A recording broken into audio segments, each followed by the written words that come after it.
Very good morning, dear brothers and sisters in Christ.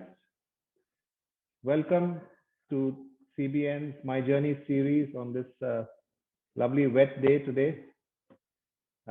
Today's talk is featuring Vivienne Lim, who is the founding and co-managing director of Genesis Law Corporation. She is also an independent director of Far East Hospitality, the chairperson of CHIJ Board of Management, and director of Catholic Foundation. Today's session will be moderated by Michelle Choi, who is the founder of The Little Executive, who is a parent coach and occupational therapist. So we welcome both of them. And so now I invite Vivienne and Michelle to turn on their videos and take on the session. Go ahead. Thank you, Errol. And a very good morning to all of you. It's such a pleasure to be here as we will spend the next hour with Ms. Vivienne Lim as she shares her faith journey. Some of you may have known Vivienne for decades, as she has been very active in the Catholic scene. I first met Vivienne only a few years ago at Mass. My youngest daughter was going on to P1 and she was joining the children's liturgy and she was very apprehensive. So I told her, okay, let's look at what the children do when they gather at the altar and they leave, right? And then I noticed a lady on crutches with her foot in a cast. And I was thinking to myself, wow, this is a very, very dedicated catechist, right? Even though she was hobbling, she was still serving. And shortly after, I was at another daughter's school. There was an award ceremony. And then they said, oh, let us stand and welcome the guest of honor, the chairman of the CHIJ board. And I looked and I said, hey, that's that same lady I saw at Mass, who's that catechist on crutches. And that's how I got to know Vivienne. And that's Vivienne, serving where she's called and doing it with such steadfast dedication, even though sometimes she may be hesitant, like agreeing to today's session. So welcome, Vivienne. Hi, Michelle. Thank you very much. Yeah, I really shouldn't ski. I mean, that was a skiing accident. It's terrible. But thank you. And I just want to start by thanking CBN for inviting me to join this My Journey series. I'm really very honored to be here and just want to thank Beng Seng, Errol, Irvin, and Jacinta for encouraging me to do this and for all your support in putting this together. I still can't believe so many of you signed up to attend this session and this talk. I can think of so many better things you could be doing on this cool, rainy Saturday morning, like, sleeping in. But I really am truly very humbled and grateful for all of you joining me today. When Beng Seng first reached out on behalf of CBN to ask me to do this talk, like Michelle, I hesitated. I kept thinking, like, seriously, my life is really not all that interesting, that I'm not successful enough or famous enough like the other speakers this series has had. Now, am I steeped enough in my theological formation? I probably should have paid more attention when I attended my CTIS theology lessons or in the Road to Emmaus Bible sharings that I joined. And I just felt that, I really am not sure if I have anything of value to share at all. Basically, all sorts of excuses popped into my head. Then I prayed about it, and Luke 8:39 randomly popped into my Facebook feed that night. And the slide, I think I have that on the slide. I can't see whether you guys can see it, but basically it says, return home and tell how much God has done for you. So the man went away and told all over town how much Jesus had done for him. Maybe the Facebook algorithm is just too powerful, but it did prompt me that my testimony is really overdue, and it is time to be brave and tell all over town how much God has done for me in my life. And perhaps if this sharing helps to bring just one other person closer to God, or if it helps someone who is presently hurting, experiencing deep loss, or just can't get past the present darkness, to tell them that you are not alone and that really with God by your side, you can make it through the darkness, just like He did for me. And then perhaps it would have been all worth the stress of doing this. But I still can't imagine doing spending an hour talking by myself about myself. So I enlisted the help of Miss Michelle Choi. And I'm very grateful that the very busy Michelle agreed to help me facilitate this fireside chat so I don't have to do this alone. And honestly, I think Michelle should be the one doing the sharing. She has so much to share. She not only runs the education business called The Little Executive, she is also an occupational therapist, a parent coach, a blogger, maintaining a super popular blogging site on parenting and education issues at Mummy We Blog. On top of that, she is a CJS catechist at St. Mary's, a home commune minister, and an amazing mother of 6. I always joke that it's only at these Catholic events that you can have 4 kids and still be the parent with the lesser number of kids. So as Michelle has shared, I mainly knew her as a mother of one of the students in children's liturgy in St. Mary's. And as the owner of the Little Executive, whom my youngest attended a class with and whose blog I follow. But out of the blue, she came to mind when I was praying over this event. And so I followed my hunch and asked her, and she agreed immediately. So I just want to express my gratitude to her for her company this morning and for helping me curate my thoughts for my sharing today. I hope to group my sharing under 3 broad topics and weave my personal stories there under. The 3 broad topics are mainly faith, my faith journey of learning to let go and let God, my journey in service of growing in faith through service, and work, the practice of my faith in and through my work. Back to you, Michelle. Many of us know Vivienne actually as she is today, right? She runs a very successful law firm. She has a beautiful family that we see at church, and in your many roles as board of director. However, what not many of us knew was that you actually faced a very difficult loss with your late husband, Kelvin, who was struck with cancer and passed on very suddenly a long time ago, leaving you as a young single mom with a 10-month-old baby. It must have been an extremely difficult time. Can you share with us how God was very present in that phase of your life and how you grew from that spiritually? Indeed, I have so much to be grateful for right now. I think I have this family photo here.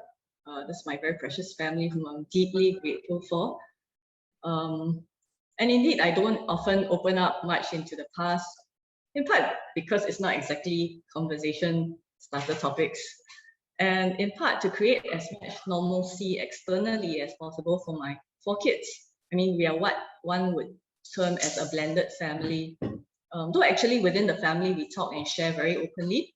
My younger kids refer to Kelvin, my first husband, as Daddy Kelvin, and his parents, whom they see every weekend, are Grandpa and Grandma to them, and Mom and Dad to Ninla. So I actually am very happy to share, as it is to me a testimony of God's love and providence. So rewind about 20 plus years ago, Kelvin and I were young newlyweds, fresh out of law school, just starting out in our careers. And like many young couples, I think we were really at the prime of our lives. We were dreaming our dreams of family and career. We were also super active in church. We spent many nights and weekends in church serving as sponsors and group leaders in the RCIA. This would be in the Church of the Risen Christ. And we were also lectors and got ourselves involved in countless church activities. I think at the age, mid-20s, young adults, you kind of feel invincible and have the energy to be involved in so many things. Then a year into our marriage, on the day of Kelvin's birthday, actually on his 29th birthday, I discovered I was pregnant. We were surprised. Obviously, we weren't paying much attention in NFP, Natural Family Planning classes. But, we were elated. We were shocked, but we were very elated. But the happiness was short-lived because Kelvin started to feel, a bit uncomfortable in his tummy, couldn't eat much, which was highly unusual for someone who really loved his food. And he went for a scope, and one thing led to another. And the long and short of it was that within 2 weeks of discovering I was pregnant, we also discovered that Kelvin had very advanced stomach cancer. I think it was like stage 4, and it was deemed inoperable. And he was basically given just 3 months to live. You know, it's one of those moments in your life where you kind of see it happening in slow-mo. Like you are there, you're not there, but hearing it from the outside. So I can still see it happening. And it's not something we would have expected. I mean, Kelvin was young, healthy, probably hardly sick a day in his life, active rugby player, and then no warning, this happens. Faith-wise, you feel almost like it's a bad joke. I mean, you're actively serving in church, and you kind of almost expect that God will not, or rather should not, be doing this to you. There was many, why God, why earth, you know, a lot of disbelief. But then what was incredible after that were the friends, the church community that, you know, rallied together. So many friends came by. They would like visit almost daily, would come and pray together, and who really prayed. I can't quite describe it, but when I think back in that very intense period, I can almost feel, you know, the choir of prayers enveloping me, the prayers that many sent up for us. So Kelvin did intensive chemo, and eventually he had an operation that removed his entire stomach. He was so amazingly positive and remained ever so cheerful, and just kept growing in his faith and his walk with God. And his faith in turn ministered to many who were affected. In fact, the many people around us who were not Christians witnessed the supportive church community, the praying community, that so many converted and accepted Christ during that intense period. This included his parents, mine, his siblings, many friends. Many converted from just seeing the response of the community, seeing his faith, his joy and his cheerfulness in the midst of all that is happening. And I've actually lost count of the number of conversions that can be attributed to that intense period of cancer. And in fact, the conversion still carries on till today, 20 plus years later. Because not too long ago, a client of mine, who is a friend of Kelvin's, just shared that, hey, he just got baptized at Easter then. And he shared that, well, the seeds of faith for him were planted actually during the period of Kelvin's cancer, of witnessing how he bore it and how the church responded. So despite being given only 3 months to live, Kelvin lived on and lived on very well to see the birth of our son. And I then started to believe that things were going to be okay, that his healing was complete, that, you know, we can go back to life as normal, you know, there was a period and that's it, you know, life would be back to normal. We carry back on with our dreams. But then a few months later, he went for a checkup, and I still remember him coming home.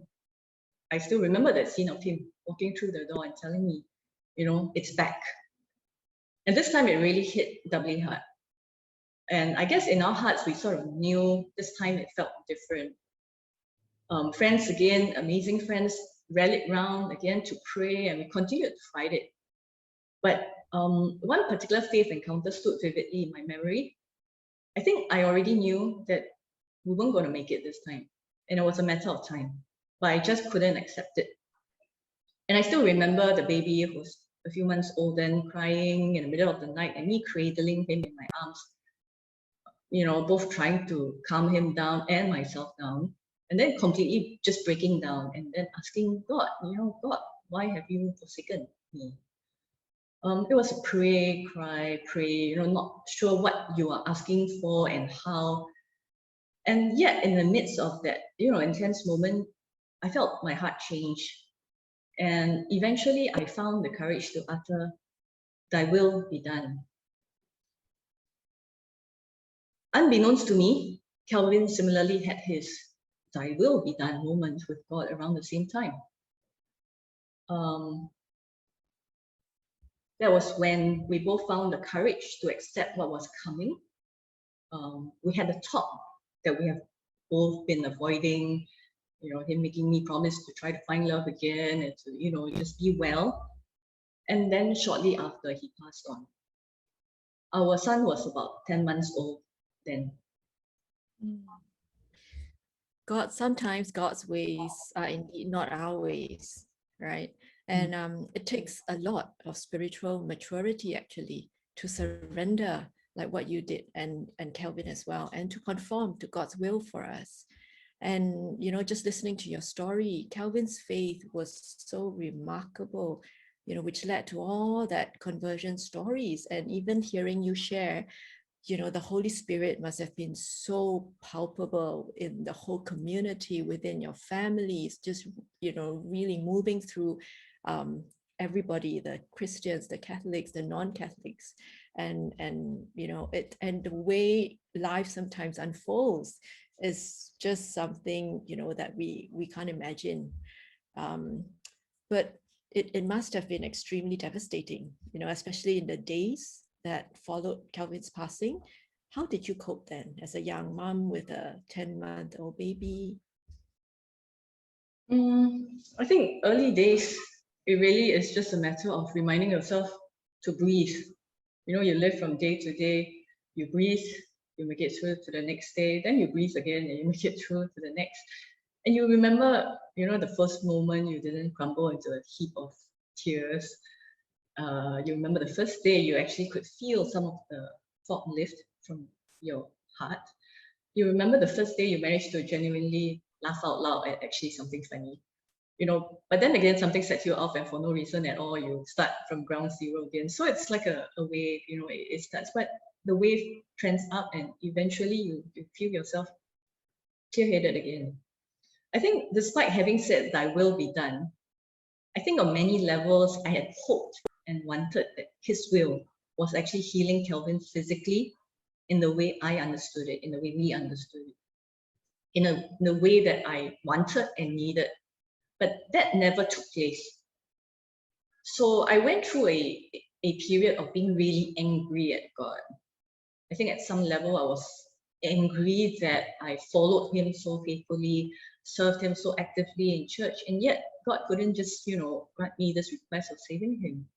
I think I grieved not just for the loss of him, but also the loss of life as I envisaged it.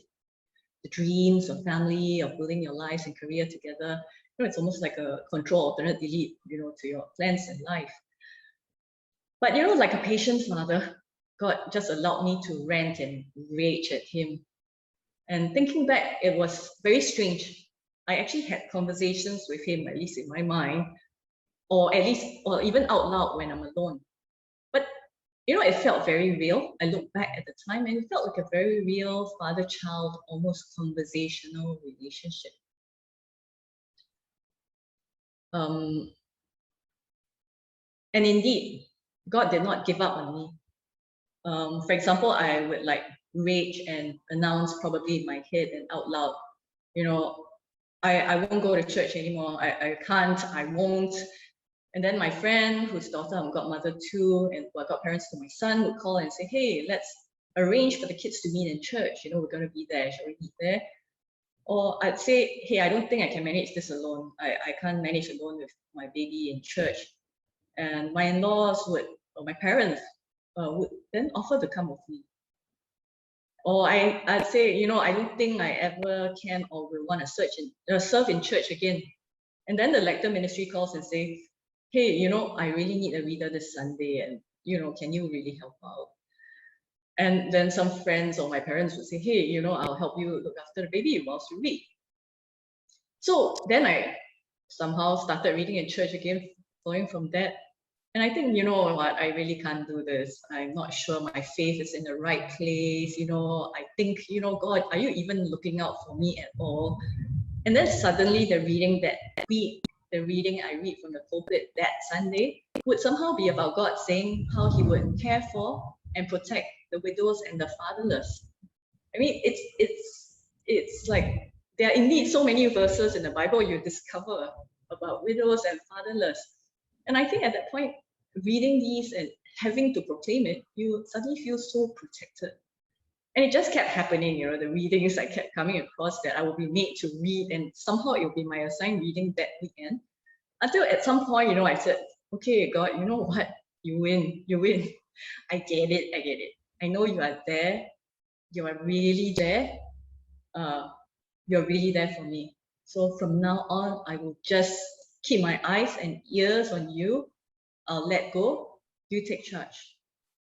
And I'm just ever so grateful that God didn't give up on me. God knows what we need, right? And it's like a parent-child relationship sometimes. The earlier we stop being willful and demand things go our way, the way we think we want to control our lives, and accept the wisdom of our Father, the more we can let go, and then we can be instruments of God's love and light. And so how do you think, what helped you in those times to start your healing process? I think maybe two things. One is accepting help from family, from friends, realizing that, it's okay to receive help, recognizing that God sends people to help you along the way. I think it takes a bit of humility to accept help offered by others, and recognizing that perhaps, that person really wants to help, and maybe that person also needs it to help heal. Like early days, I really didn't want anyone to help the baby and rejected offers for help, but eventually I recognized that, hey, I could do with some downtime by myself. And it also helped, like, for example, with my in-laws, that it helps with their own grief to have their grandson with them. I guess I want to also take this moment to spotlight on mental wellness, and especially to share with the younger ones who might be tuned in today, that it's okay to not be okay, to not feel okay, and to say so to people around you. It's sometimes really hard to see beyond the present darkness, but let others, professionals if necessary, to help you out of your trench. I think this is also in part why I agreed to do this sharing today. It helped me and still helps me to hear and read about others who have made it out of the woods and who have experienced significant loss and, still made it out okay. So I pray this message of hope, of God's providence, will similarly help reach someone who may be presently grieving, who may have recently experienced deep loss, or who may be struggling with or fighting their own battles. Just want to say, give God a chance. He may surprise you yet. I think the second thing is it gets easier and healing begins, at least for me, when I started focusing not on myself, but on others. I think early days, and understandably so, it's hard to see beyond your own grief. But later on, I found it helpful to start making mental notes on things that I was grateful for in my life. For me, it started by just being grateful that I have my son. I mean, remember I was sharing about how, we didn't take NFP very seriously. I mean, if it had been our will, maybe I would never have had my son. I mean, his cancer was discovered 2 weeks later, right? The timing, I couldn't have planned a better timing. So really, letting God's will, not mine, is something that I'm really grateful for. So, just having my son and having my job, I had really supportive employers back then. Having my job, at least I knew I would be able to support my son and, myself. I think I could think of so many scenarios where it could have made things so much worse. So when I start thinking about the things that I was grateful for, it helped me. And then I think it also helped when I started to reach out to others, helping others in their own grief. I mean, it started with like helping my in-laws who lost their eldest son. And then eventually, other single moms whom I met along the way, and then just helping them as well. And that, I think, kickstarted the healing process. Yeah, just counting our blessings and turning your focus outward instead of, just being in your own head and in your own world of grief and struggles. And how did you move on and find love again? I know I see Min Lak at church and you have an awesome husband. A guy is pretty awesome when kids are always swarming around him. And it's really funny because every time when I ask my daughter, so how was children's lit today? And she never mentioned aunties, but she will always say, oh, there's this really funny uncle. And he has these puppets, and she'll tell me a whole long story about what happened today. And I knew that she was learning something. And then I would see him at the canteen, right, queuing up for food with your kids. And I thought, wow, what a chill dad, in his white tee and his jeans, until I found out that he is the Solicitor General. Same like how I was like, whoa, okay, so that's Vivienne. And now I realize, whoa, so that's her husband. Really hilarious, the two of you. So how did you meet Min Lak and know that this marriage was meant to be? Because I mean, it's quite difficult sometimes to move on and find love again. Yeah, thank you. Maybe I'll backtrack a bit and touch on the point of moving on, because it's something that always wins a little bit when people say, you know, I heard that you've moved on. You know, you don't quite actually move on. Move on connotes like I've left Kelvin behind, which to be honest, never really happens. He is and will always be a very big part of my life. He's present in my life through Jonah, in my marriage to Min Lak, with my other kids and the rest of the family and friends.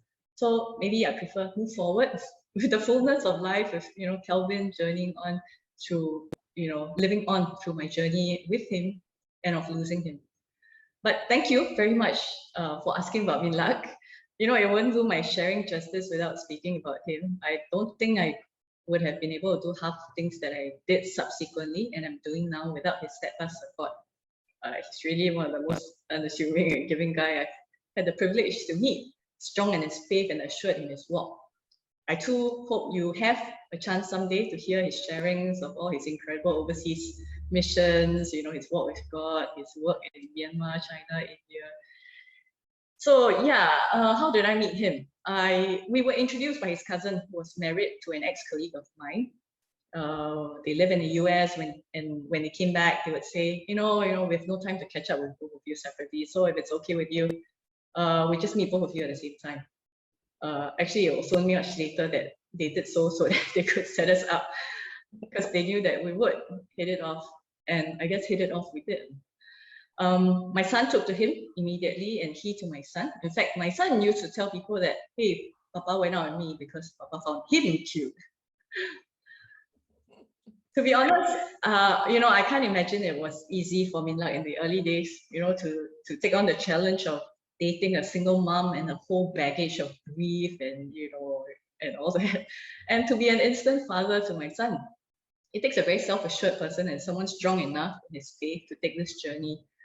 He held space for me to grieve when I needed to, and joins in even to this day for all the memorials where a few old friends would gather and crack endless bad jokes and memories about Kelvin. So Min Lak's parents are divorced. He grew up away from his parents and with his grandparents. So actually, when I introduced him to Kelvin's parents and siblings, they all seemed to fit very nicely in each other's life and each filling a void in each other's life. So when Min Lak joined the RCIA program and became a Catholic eventually, Kelvin's parents became his godparents. And Lak calls them mom and dad, and they call him son. Our younger kids now know Kelvin's parents as their grandparents, and they are grandpa and grandma to them. We visit them every other Sunday. And similarly, from the other angle, Min Lak's parents were very ready to, I mean, they accepted me very readily, me and Jonah. And to this day, I always say that, you know, Min Lak's mom overdosed on Jonah. So we are acutely aware that what we have really is from God, because how everything fell into place nicely. I mean, I really would not have been able to plan this in my wildest dreams. So since the moment we both got together, we are acutely aware that to get this to work, we both have to keep our eyes and our ears firmly on God, so that we can sense his promptings and his directions for us.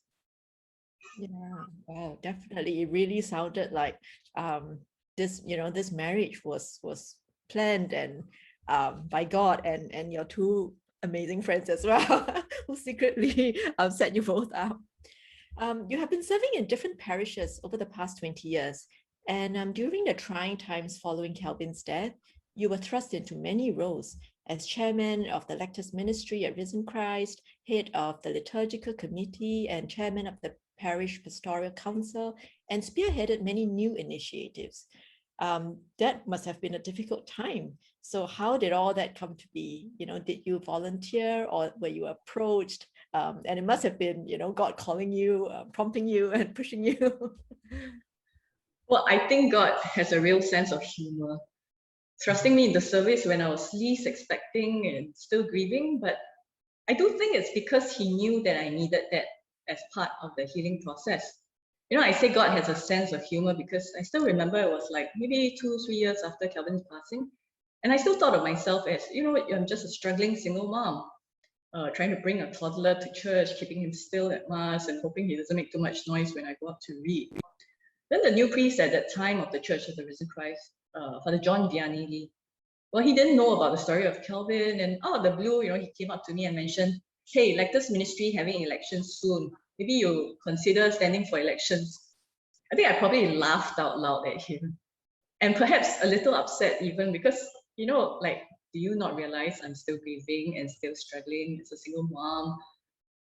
But you know, something made me attend like the ministry election that when it came on. I mean, I don't normally attend that meeting, but you know, I attended, and lo and behold, I not only just got elected, I got elected as the chairperson. And before I knew it, after serving as chairperson, I got pushed forward to lead the liturgical committee, which comprised liturgical ministries like lectors, altar servers, communion ministers, choirs, etc. And then from serving in the liturgical we realized also, we learned that the Archdiocese back then was asking parishes to constitute parish pastoral councils. Father Johnson back then said, hey, you know, can you help us make sense of it and try to, you know, get this going? And yeah, so we put together, you know, the steps to constitute the Parish Pastoral Council. And lo and behold, I got elected as chairperson of the PPC. And after that term ended, as chairperson of the PPC Exco. And you know, it's all God's doing and none of mine. I mean, nothing is planned, and really in my mind throughout all that period, I was really just a struggling single mom. But yet looking back, it is really when I was at my weakest that I was actually most effective in service. There was very little of me and a lot of God. And that was to shape the way I approach service. I think there's a slide here that I included, which I think reminds me that God must increase and I must decrease. And I think maybe that's quite somehow my service back then.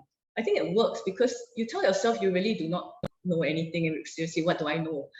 So the only way is to gather people who actually know how to do it, to help. So you start putting people in, and you really let people share their views, and they feel comfortable sharing what they think because, you know, you're not threatening at all, and they just share very openly. And you really listen and tap on their expertise, and you create space for them to grow and to push things forward.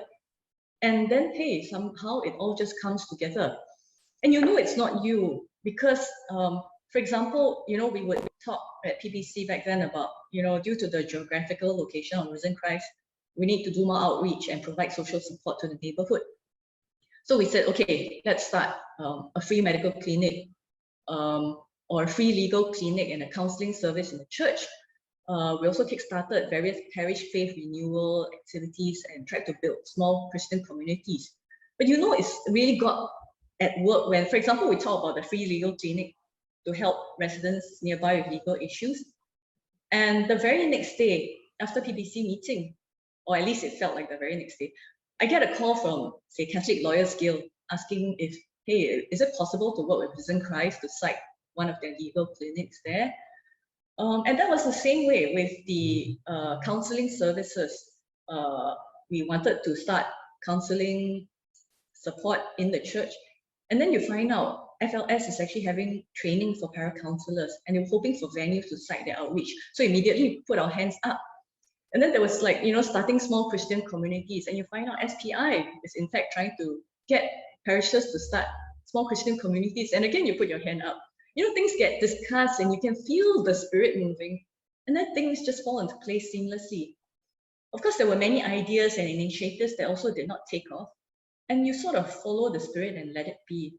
And I learned then that, you know, I think it's from Psalms really, unless the Lord builds, the builder builds in vain. And the flip side is also true. When it's something that God wants to build, sometimes it's simply just being around, setting it in motion, and wow, you know, just watch God do his magic.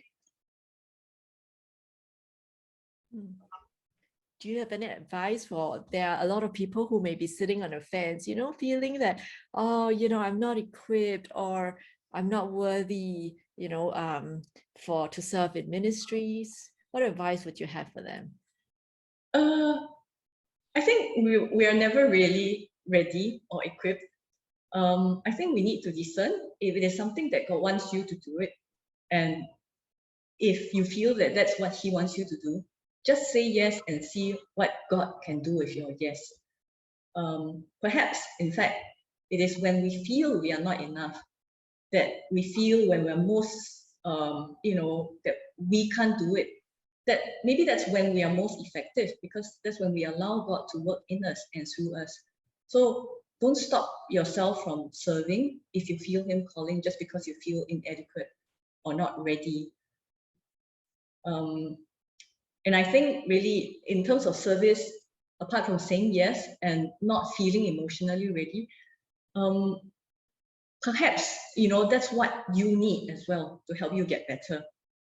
I always say that God really does not need us to serve, in that God's glory and power is not diminished by my failure to contribute, the use of my gift or the lack thereof.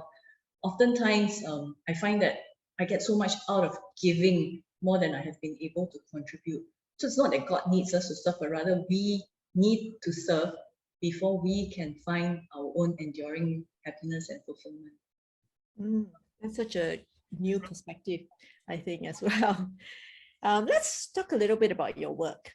At 32, you left a big firm where you were doing well at, and many considered that as career suicide. And you started your own firm, Genesis. Why Genesis, and what made you decide to make that leap? Okay, let me start by saying I really like the big firm I was in previously, Rhoda and Davidson, and I'm not saying it just because I'm given to understand several of my previous bosses are tuned in. Yeah. Hi Helen, hi Dorothy. You know, the firm and the people there supported me through some of my hardest times. They kept me on payroll. They, you know, they kept the job for me during the times when I needed to take time off, and for which I will always be grateful. And yes, back then the established view in the industry, the legal industry, is, you know, you're probably better off financially and career-wise, you know, the type of work you get, the quality of clients you have, to stay the course in a big firm. So most senior lawyers we spoke to were like quite appalled at the idea of doing this. But I think I reached a juncture where I just couldn't carry on. I think it was in part due to the fact that I had dealt with the emotional aspect of Kelvin's passing by burying my feelings and going back to work, you know, within 1 month of his passing, and keeping myself very busy. But years later, when I met Min Lak, I realized it's really not possible to not process your emotions while you are trying to emotionally engage with another. So I think it all came to a head, and I just couldn't carry on, you know, in a more regulated environment of a big firm, you know, with timesheets, billable hours, and the like. Lawyers tuning in will totally understand this. But you know, again, by divine provision, a few partners I worked with also wanted to strike on their own. I mean, we were essentially just a bunch of people who enjoyed the practice of law and want to be able to deliver good quality legal work on, you know, on our own terms, doing the work we wanted or not want, and generally be in a position to exercise control of our lives and our time. Yeah, so without a business plan, we started Genesis. Why Genesis? I think on a secular level, I always joke that it's inspired by the name of Phil Collins' band, Genesis. The younger people will know Genesis, but you know. But on a spiritual level, the name reminds me, and constantly still reminds me, that my work must start with God in mind. That relationship I build with my clients, the values and the way I practice, the way I build, the decisions I make, must start with God in mind. I think Genesis also, as in the form of the name, is a form of subtle testimony and helps me bring God to the office. Many clients would, you know, start by asking me about the name, giving me the opening to share. And oftentimes, if it's a Christian client, and normally, you know, people come to see lawyers because they need help. So if it's a Christian client, they would quite openly ask me to pray with them and for them.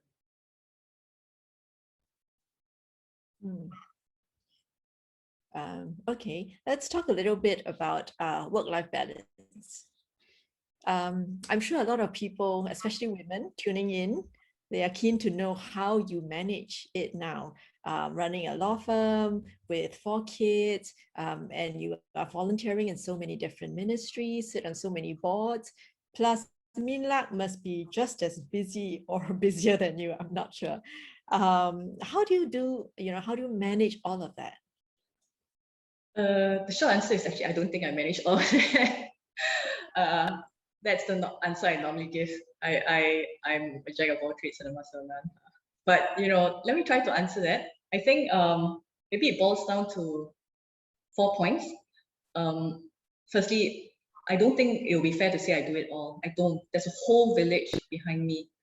In the early years, my parents, in-laws, a very hands-on involved husband, and each of the children chip in and play their part as needed, having great helpers over the years, supportive friends and family whom I know I can call on for help as and when I have to. And it really does take a village. For example, like this morning when I agreed to do this talk, husband has to take 1 child for her class, eldest son has to be activated to take another for her music class recital, and another at home with, and whom I just barely managed to help figure out some PSLE math questions that so often stump me, right? So firstly, I think village. Secondly, team.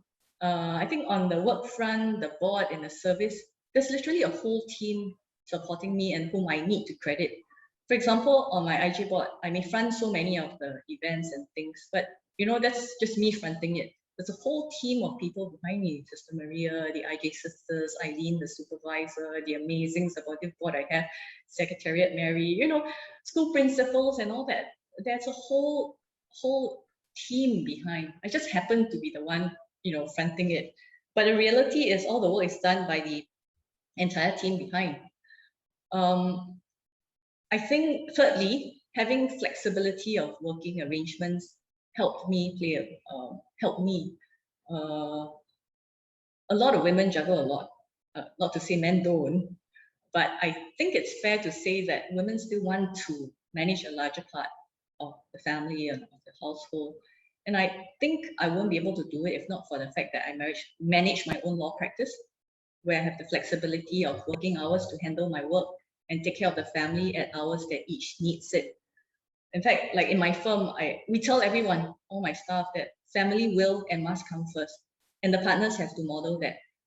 Those without kids may have pets. And, we have actually granted days out for staff who, for example, who needs to stay home and take care of a pet parrot, whom we know is like, a baby for her. So likewise, I think more women would be able to make juggling home and work a reality if employers will allow for flexible working arrangements. So shout out to employers in our midst, since it's a CBN event, right? I think the COVID regulations made us realize that work from home can be a reality. And I think once we make that a reality, a lot more women will be able to come forward to juggle this work and home reality. And lastly, I think it's also about stepping up when circumstances allow and when opportunities arise. When you hear, wow, she's doing so much, don't forget it's also just a snapshot of that particular time and season in my life, right? There's also oftentimes seasons when I step back and retreat into my cave when I needed to pray, to have some quiet, but to re-emerge when called. Yeah, I mean, I really appreciate you keeping it real, because a lot of women feel that they have to do it all, and they look at everyone else there, seemingly on the outside, doing so much. And they, a lot of women find that they're juggling too many balls, and they may drop a few balls, and they're wondering, is it me? What am I doing wrong? How I can be more effective? So I think, yeah, shining light on the fact that we don't have to do it all the time, and it's really a whole team behind a lot of women who look like they're doing a lot to put the pressure. Do you have any advice for women who may be afraid of change? Maybe women who have been at home with their kids, but now they're empty nesters, or they may have some longing in their hearts or some calling, but they're just afraid to step out. Do you have any advice for these women? Yeah, I think, like I was saying, I think typically women, we tend to sell ourselves short. You know, when someone asks me to step forward, the thought that comes to mind is, you know, I really can't. But quite often when you say yes, you realize that you can do it, and you can do it well. So really, I think if sometimes for us women, it's really about saying, you know, this is the season in life that maybe I want to step back and be with my family. But at some point, if your circumstances allow, and I have so many high achieving friends who have stepped back from for their families, and their families are so blessed. But when time comes, they step back up. I think we just have to be brave about it and saying yes when time comes. Maybe I'd just like to also talk a little bit about bringing God into our workplace. So in terms of, you know, bringing God into the workplace, I think I just want to share a little bit more on that before we move on into another topic. Since it's a CBN event, right, I thought I better share a little bit about bringing God into the workplace. And maybe if Errol can bring up this lawyer's prayer.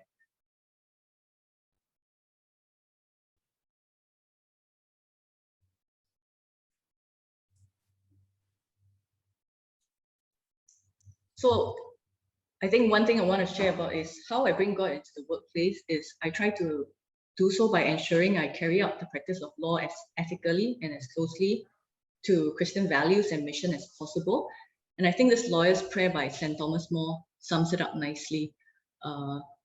This one, which I read, Lord, grant that I may be able in argument, accurate in analysis, strict in study, candid with clients, and honest with adversaries. Sit with me at my desk and listen with me to my clients' claims, read with me in my library, and stand beside me in court, so that today I shall not, in order to win an argument, lose my soul. And I think this prayer by St. Thomas sums it up very nicely for Christian lawyers. And secondly, how I bring God into the workplace is prayer. I think I pray for my clients quite a fair bit, and also before hearings, and especially at that conclusion of court hearings, that nerve-wracking moment where you're waiting for the court to pronounce some decisions, I'll be silently praying. So people reading my attendance note, hopefully people don't, will see little scribbles of crosses and sometimes drawings of clusters of 10 dots where I try to pray the rosary. You know, whereas when I was younger, I used to pray for my clients to win the case. I now pray for God's will to prevail through the judge.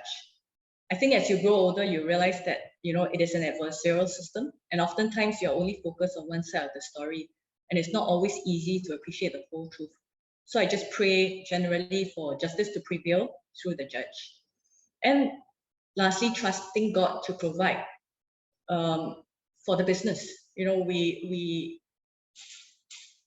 the lack of, you know, we've never advertised for work and never taken a single loan, you know, but since day one, we have been able to survive well. The lack of proper business planning makes mine a very bad business example to follow, to be honest. But I do really believe that if we commit our work to the Lord, our plans will succeed. So an example that I like to share is of God providing, you know, really changed whom I had the privilege to know through a house building mission trip to Banda Aceh, you know, post 2004 Asian tsunami, where Willie led 50 of us to help rebuild houses that were destroyed by the tsunami. He reached out to me one day about 15 years ago and asked if I can help structure and legally constitute Caritas Singapore and the Agape Fund, which was to become the church's umbrella organization for Catholic charities, and to help, you know, draft all the necessary documents, constitution, navigate charity laws, liaising with charities unit and all that. Not something I was familiar with, but you know, it's hard to say no to Willie. He's very persuasive. Plus, it needs to be pro bono, so he's wondering if I can help. So yes, I get into it, learning from scratch with him and the team and getting it up and about. Then more and more Catholic charities and entities need help with their setup and to, you know, help navigate charity laws. And again, you happily get into it. And before you know it, this is an area you become so familiar with, but of course never earn the send-off. But then out of the blue, a bank calls up and says, hey, we heard that you've been doing all these work for the charities and that you're quite the charity law expert. We'd like to set up a philanthropic arm. So can you please help us? And oh, by the way, we will pay commercial rates, of course. You know, so later on, another bank does the same. And before I know it, other large charities also needed legal support and started calling on me. So, okay, I'm not saying do pro bono work and hope to be repaid someday, but rather, you know, this experience taught me that we really don't have to count the cost with God. We can trust God to provide as we need, and we just have to be generous with those who need it, and you never know where it's going to lead you. Just, you know, watch God do his magic.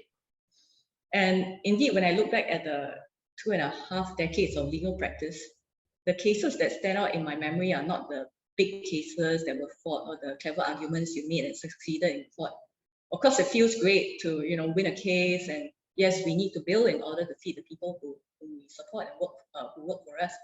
But you know, if I were to look back, as I did for the purposes of this sharing, what I remember are in fact the pro bono or low bono cases. You know, the juvenile you fought hard to be given a second chance and who took that second chance well, or that foreign wife who doesn't have a penny, she got sent back to Thailand by her Singaporean husband who just wanted her out of the way without giving her any maintenance, was keeping the son here, or the homemaker father whom you helped reunite with his children, or the SME that you helped keep afloat and who went on to thrive, and many, many other such stories.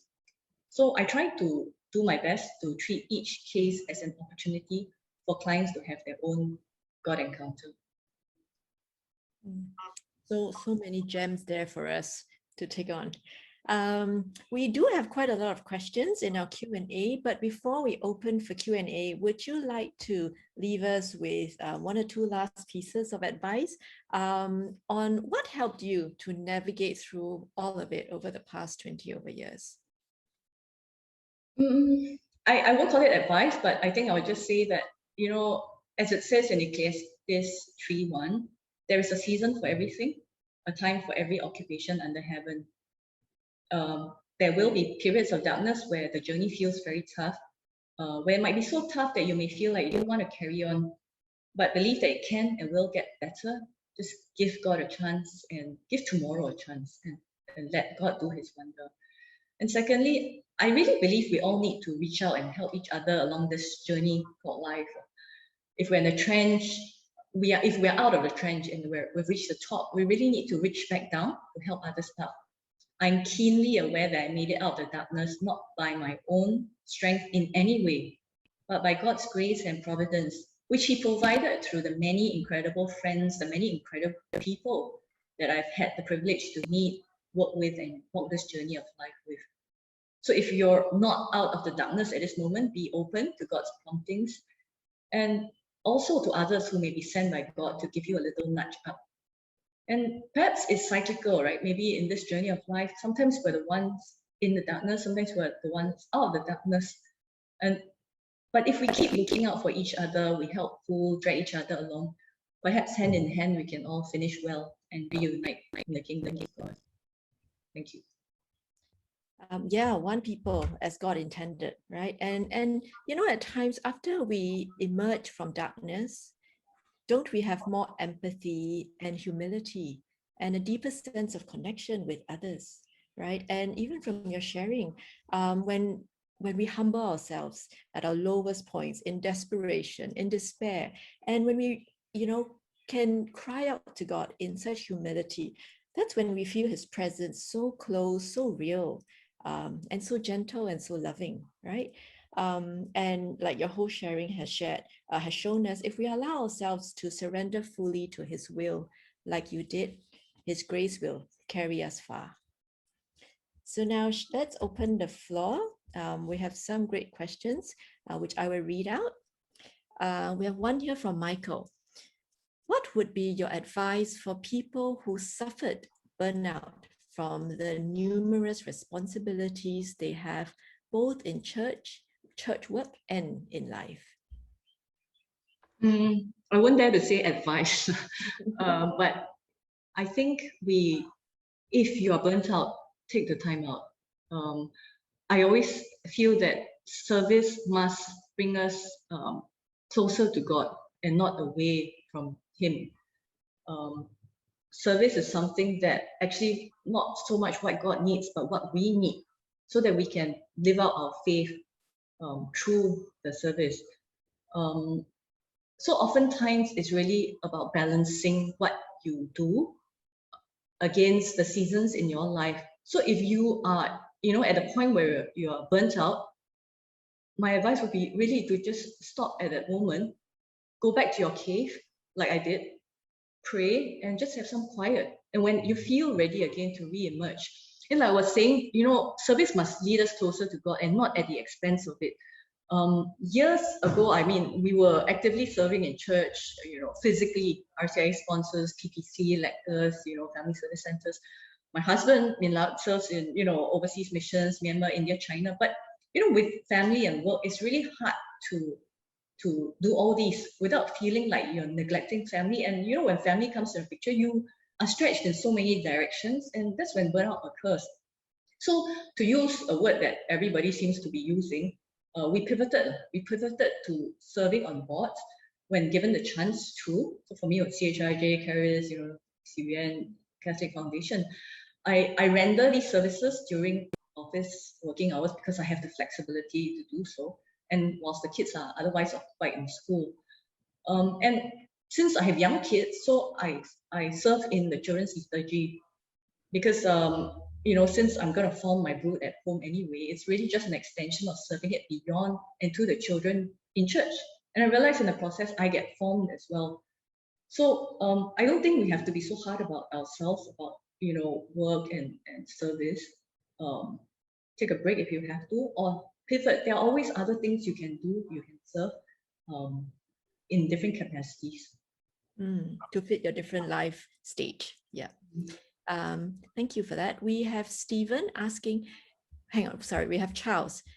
Did your profession as a lawyer help you reconcile your feelings and manage your situation better? My profession as a lawyer, maybe yes, because the nature of our profession is really to help people. And like I said, because I do civil litigation, people come to me when they have troubles, they have problems, and some really do have a lot of problems in their lives. It could be family, it could be,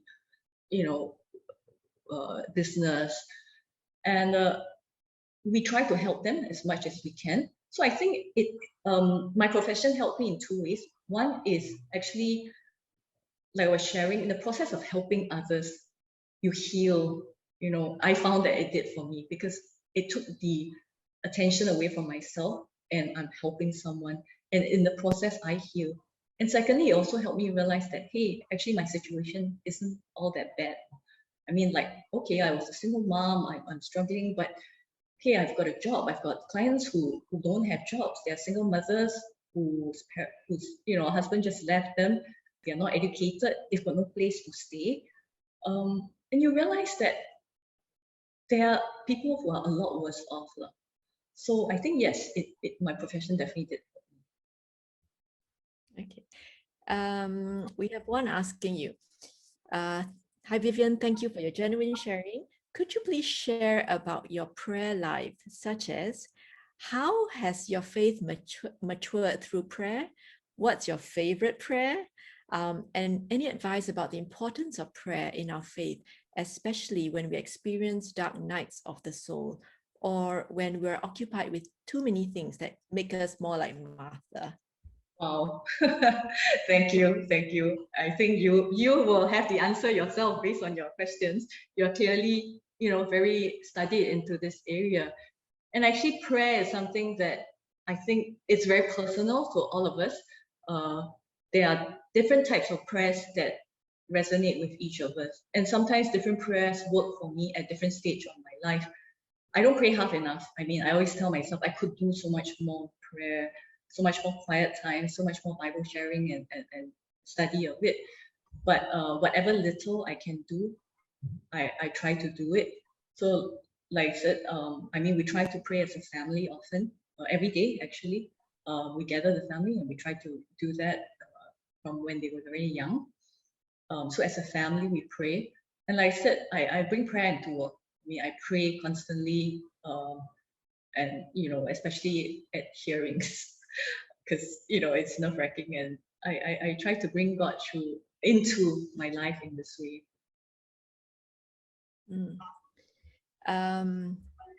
Trillian says, thanks, Vivienne, for your sharing. I'm really inspired.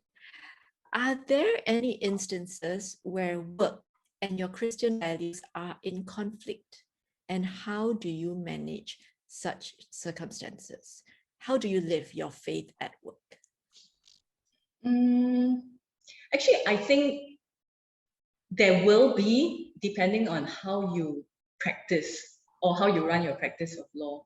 I mean, typical ethical questions that we would be faced with would be things like, you know, representing someone who is guilty, or, you know, for family cases, to what extent do you fight and how? So inherently there may be a conflict, or it sounds like it's a conflict. But actually, in reality, I think if we practice our law ethically, and in a way, like, you know, it's summed up by St. Thomas More in the Lawyer's Prayer, I think actually there is no conflict. Because, for example, representing someone who's guilty, I mean, even in our lawyer's code, you can't aver something that is, you know, is false. So if my client tells me something and I know it's false, I will never let him put that into his affidavit or in his documents, or to even submit on it in court. So what I would do is to advise him that, hey, you know, this won't do. Maybe what we can do is to find the best circumstance to try to solve it. If it's a crime, then you try to mitigate. You get yourself a second chance if you can, if you're truly remorseful, and you move on from there. Or if it's a civil case, you try to settle it amicably, because, you know, you probably don't have a good case if you had put this forward. I think ethically and even morally, there's actually no conflict if we practice our law properly. I think we have another question that's a little bit similar from Noel. He says, hi, I'm also running my own audit and risk advisory practice. And many times we face conflict and struggle between doing what is right, according to professional ethics, and appeasing clients' demands. Because sometimes if we're too adamant in the former, we may end up losing our fees and our client base. Does God give us a stress test? Any advice? Yes, I can totally identify with that, you know. And it's true. And my simple answer to that is, you know, stand your ground. Be prepared to lose a client if need be, because I would rather, you know, not make that profit than to lose my soul in the process of doing so. I mean, of course, some of it is not so serious like losing a soul, right?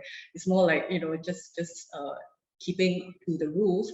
But that's exactly what we should be doing. And if it need be, we will lose that client. I would be very firm with a client. And I guess having your own setup and being your own boss gives you the flexibility of doing that. I have often at times told clients that, no, I won't represent you if this is exactly what you want me to do, or this is the path you want to go down. And you just move on. And like I said, I think I've learned over the many years that God provides. You don't have to worry, because if you keep by the rules, you keep by His moral commandments, God provides. Yeah. Adrian asks, in your work with clients, has there been any occasion where your encounter with them led them to conversion to the faith? If so, how did it happen? Did I lead any time to conversion? I don't know, you know. I think offhand, I can't seem to remember any. Well, I hope someday I will hear of anyone who has, and they come and tell me about it. But quite often there are clients who may tell me that because they see Genesis and they see God in the process, that they feel that God was taking care of them through us, through me. And hopefully with that process that they had a closer walk with God. Faith in action, right? We have one from Yuri. Dear Vivienne, may I know how long did you take to walk out of your grief and open up to meet another person in your life? Was your second marriage in church? Yes, my second marriage was in church. I married in 2005. So it was 5 years after Calvin's passing. I think it took me about 4 years to sort of open up, 3 to 4 years, to open up and to accept, well, to be able to emotionally engage with another. But I think, it's not really about the time. So if you're going through the same process of grief, I think each of us grieve in different ways and different timings. So just go with what you feel God is calling you to. She also asked, sorry, the messages keep jumping. She also did, all right, okay, we have another one here. A single mom, Karen. She says that she lost her husband to leukemia when her son was only 15 months old. It's been 7 years now. She's always brought her son to church every week for Mass, and when she was serving in the choir ministry. Now she serves as a volunteer, helping parishioners with safe entry and check-in. She still brings her son with her during Mass. She has two purposes: to serve God and to give her son a positive faith-filled influence. However, her son does not seem interested in Mass or God. How do you involve or help your children in growing their faith? How did she say how old the son is? So it's been 7 years. So yeah, the child is about P1, P2, 7, 8. Yeah, I think children go through different stages as well in their growth. Early years, you have, as you know, CGS, there's children's liturgy, and later on through catechism. But those are the church initiatives. I think as parents, it could start with just prayers, just being with your child, sharing about the stories of God, sharing about your own thoughts, actually, your own struggles. And I think Karen sounds that you are coping very well. You manage your grief by continuing to serve, and you sound like you are really, doing a lot. And I think your son would definitely gain from seeing you at work in church, and just having him witness you doing this and coming out so bravely and doing it. I think that will help your son get to know and love God. So don't worry about it. I mean, he's young. He will have to have his own God encounter and his own conversion. But I think just do what you're doing. I think you would really, do well in this. And maybe I would just like to, spotlight actually on single moms. And I'm really happy to hear the story of Karen, because it's really something that is, speaks to my own heart. Back then there was very few single moms that I could reach out to. I think support groups were not really the thing, right? But I found a group of single mothers, unmarried mothers, and we shared pretty much the same experience. And of course, hearing how other mothers or other widows have gone through the process and how they came up with it, even how they parent their child. What do they do when you go out with friends who are all married and you're the only single mom there? Things like that only other single moms will know. So I think there should be some support. So I really hope to see more of these support groups going on, where people start supporting each other in their journeys. Yeah, hopefully so. Yeah. Claire has a question. How did you, or how do you seek out like-minded peers, colleagues, mentors, mentees to journey together in the faith, both in and outside the workplace? How do I seek out? I have to say, I don't think I have successfully sought out people who are like-minded to journey in faith. I think sometimes just being in or actively joining in the groups helps to attract the same people whom you might then be able to journey on together.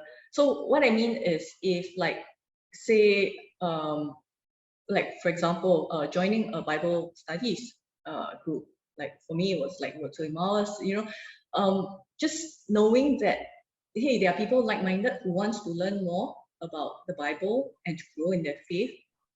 And from there, you have found your group already, right? Of people who you can journey with to grow together. At workplace, I think sometimes a bit harder, but probably need a bit more intentional, where if being Christian is something that you openly share about, I think you will automatically attract other people to want to do this with you. And I think this is probably a good chance to also share about, like, for example, the Far East group. I mean, I have the privilege of being one of their independent directors. With the actual arm, right, the Far East arm, they're openly Christian. They say that they're a Christian organization, that they are Christian, and they live by the mission of Christ. And I think that in turn draws out the, attracts the like-minded to then say, look, I'm not shy in sharing about my faith in my workplace. And hopefully from there, you also build your own faith support within your departments or within your own friends. We have one from Delphine. Thank you for your very inspiring and reassuring. What is the turning point in your faith journey? Even though we may have faith, do you have doubts creeping in? If so, how do you get back in faith? I think we definitely will. I definitely had doubts. I mean, right from the start when I was telling you about, how I really even doubted whether God really existed. I mean, to have all that, I was really angry with him at some point in time. But I think I learned that we keep it real with God, and He will keep it real with us. I said, it's fine to doubt. It's fine to ask questions. Don't be afraid of asking questions. I think one of the readings just 2 weekends ago is about doubting Thomas, right? Thomas, who had doubts, and he says, unless I see and put my hands through your wounds, I don't believe that you're there. And I always identify myself as doubting Thomas, because you constantly, and I'm sure all of us do, constantly ask ourselves, where are you, God? Can you please, are you really there? And I think it's an ongoing journey. I mean, I had my low points, and I'm very sure it will come again. I mean, life is such, right? There are ups, there are downs. We try to keep our faith at that level that hopefully we don't lose it.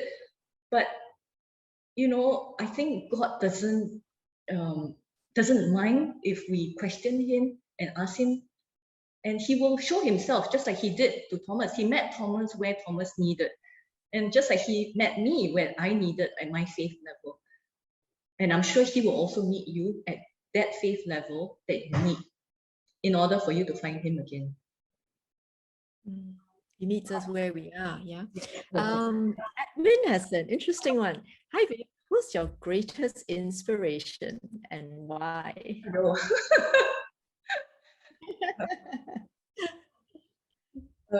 I guess the safe answer would be Jesus Christ.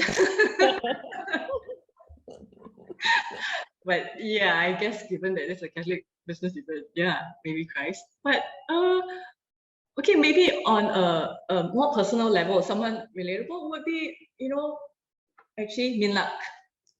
I know, cheesy, right? But seriously, I think he inspires me. In a way, he's very giving. He's unconditional in a lot of things. He gives without expecting any returns.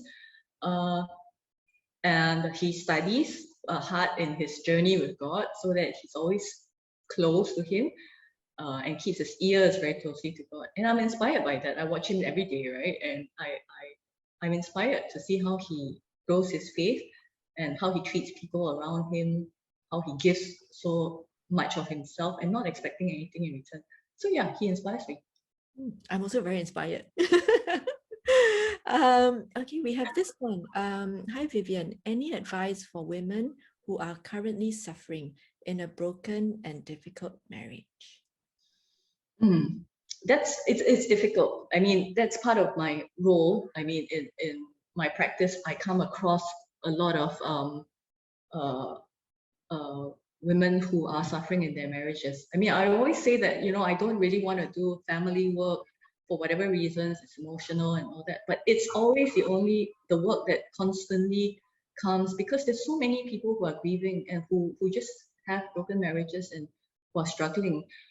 I don't have advice, I mean, of the legal sort here, but I think just try to, if possible, communicate, you know, communicate with your spouse, if it's still possible to communicate, to work things out for the good, for the long-term good.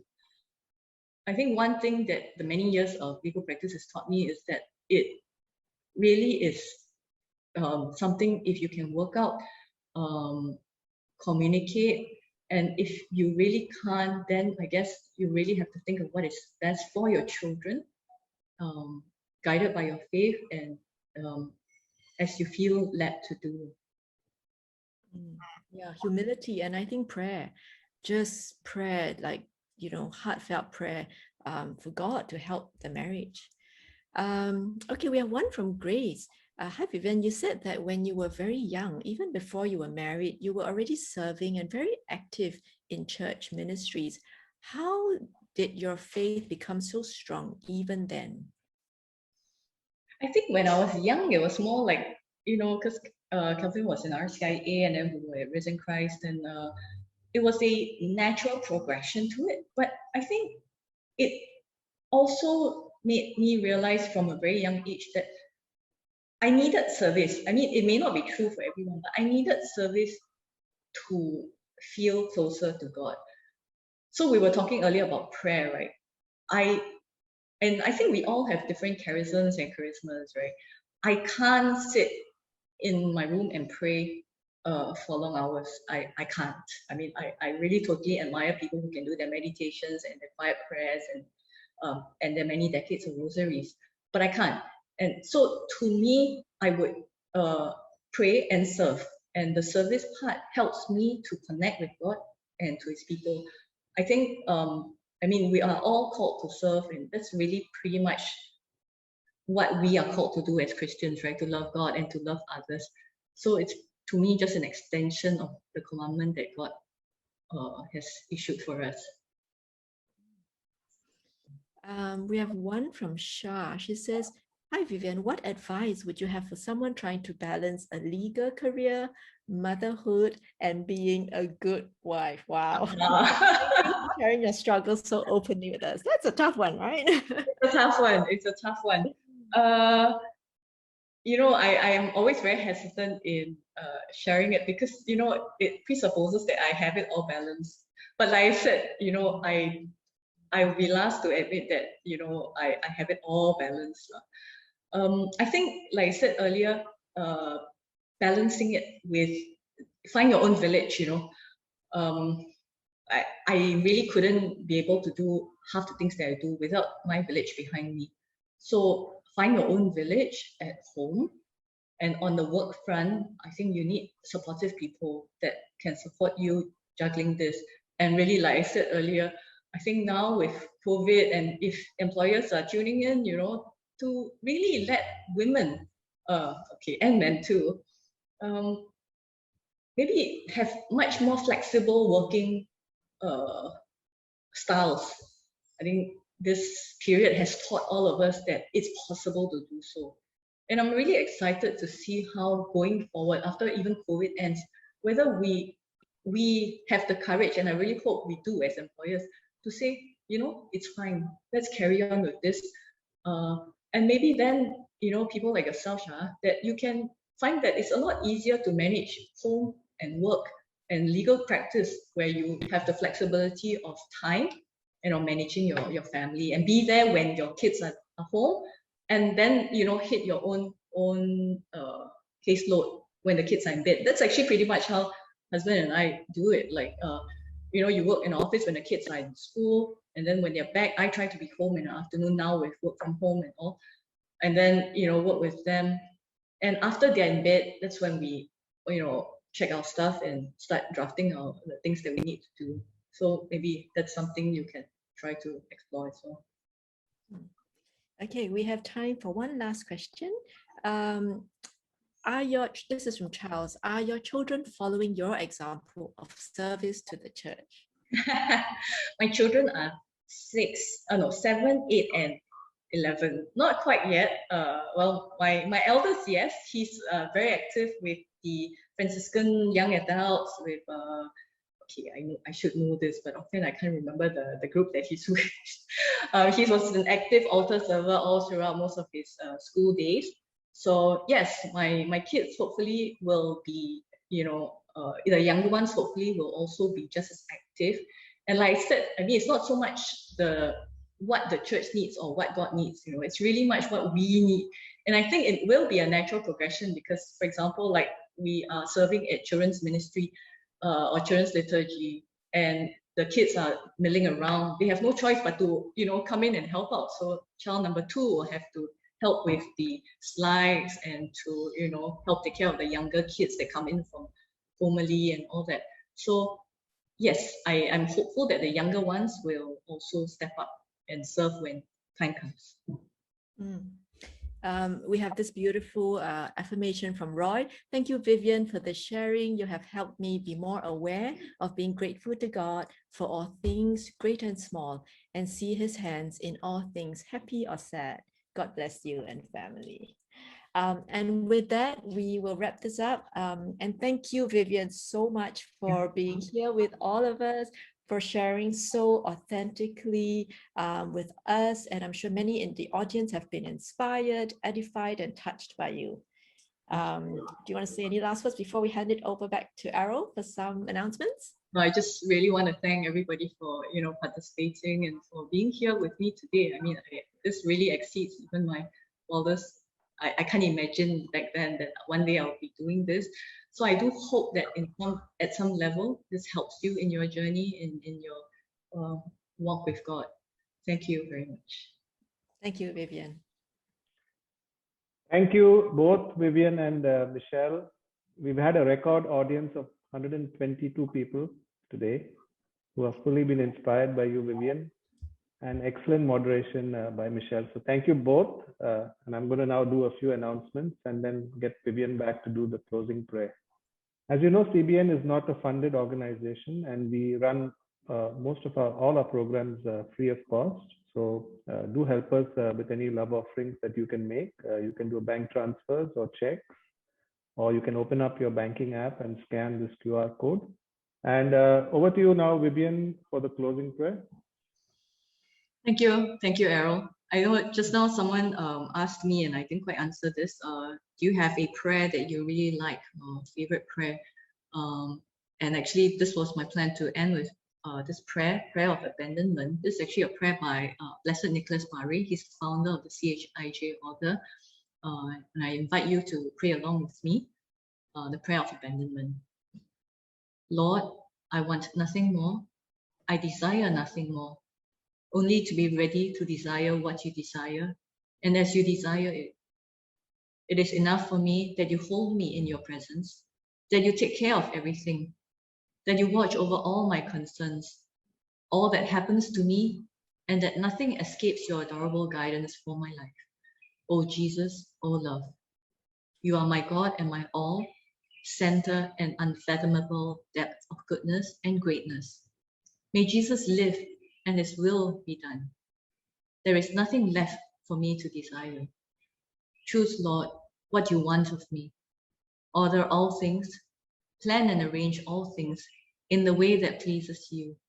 And I will try and make my desires and actions yours, to follow you in everything and everywhere, without reserve or limit.